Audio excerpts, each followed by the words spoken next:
میرے آقا مدینے والے مصطفیٰ صلی اللہ تعالی علیہ وسلم کا فرمان ہے جس کا مضمون ہے کہ جو استطاعت کے باوجود حج نہ کرے، مجھے اس کی کوئی پرواہ نہیں وہ یہودی ہو کر مرے یا نصرانی ہو کر مرے.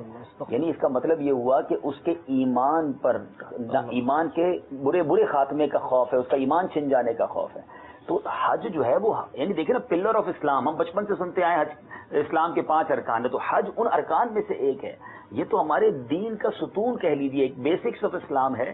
تو بڑے عجیب لوگ ہیں وہ لوگ جنہوں نے دنیا دیکھی ہے، اللہ نے اتنا مال دیا ہے، بہت کچھ ہے، لیکن حج نہیں کرتے یا پھر بہانے تلاش کرتے ہیں. جی مجھے ایک بات بتائیں نا، جو یہ سوچتے ہیں کہ گھر بنا لوں، بزنس سیٹل کر لوں، بچی کی شادی کر لوں پھر حج کروں گا، ان سے میرا سوال یہ کہ یہ گھر کس کا ہے؟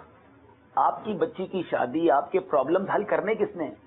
حل المشکلات میرا رب ہے، گھر اس کا ہے، شہر اس کا ہے، مہمان ہم اس کے بن رہے ہیں، تو آپ کے مسائل تو ادھر آ کے حل ہوں گے نا.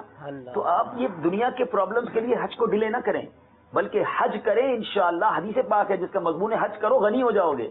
حج تو برکتیں دیتا ہے، حج مسائل کو دور کرتا ہے، پریشانیاں دور کرتا ہے. اور یہ حدیث کتنی آپ سوچیں نا عبرت ناک ہے کہ بندے کا اگر ایمان پہ ہی خاتمہ نہ ہو تو کدھر جانا ہے اس نے.